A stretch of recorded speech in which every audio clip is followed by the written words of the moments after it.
ইরানের তেল বাণিজ্যকে লক্ষ্য করে নতুন করে কঠোর নিষেধাজ্ঞা আরোপ করেছে যুক্তরাষ্ট্র।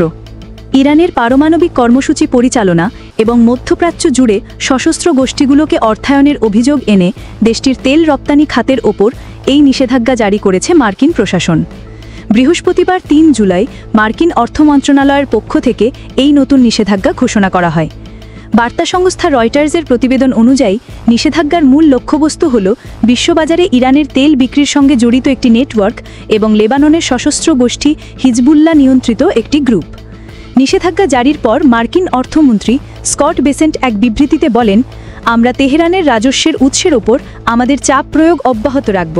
এর মাধ্যমে ইরানি শাসক গোষ্ঠীর অস্থিতিশীল কার্যকলাপের জন্য ব্যবহৃত আর্থিক সম্পদে তাদের প্রবেশাধিকার ব্যাহত করার জন্য অর্থনৈতিক চাপ বৃদ্ধি অব্যাহত রাখা হবে। মার্কিন অর্থ মন্ত্রণালয়ের অভিযোগ, বিদ্যমান নিষেধাজ্ঞা উপেক্ষা করে ইরান গোপনে কোটি কোটি ডলারের জ্বালানি তেল ক্রয় বিক্রয় ও পরিবহন করে আসছিল। এই কর্মকাণ্ডের সঙ্গে ইরাকি ব্রিটিশ ব্যবসায়ী সালিম আহমেদ সাইদের নেতৃত্বে পরিচালিত একাধিক প্রতিষ্ঠানের একটি চক্র জড়িত বলে জানিয়েছে মার্কিন প্রশাসন। কর্মকর্তাদের তথ্য মতে সাইদ অন্তত ২০২০ সাল থেকে এই চক্রটি পরিচালনা করে আসছেন। অর্থ মন্ত্রণালয়ের বিবৃতিতে এই চক্রের কার্যপদ্ধতি সম্পর্কেও জানানো হয়েছে। বলা হয়, সাইদের প্রতিষ্ঠানগুলো ইরানের তেল কিনে তা ইরাকের তেলের সঙ্গে মিশিয়ে ফেলে। এরপর ভুয়া নথি তৈরি করে সেগুলোকে ইরাকের তেল হিসেবে পরিচয় দেওয়া হয়।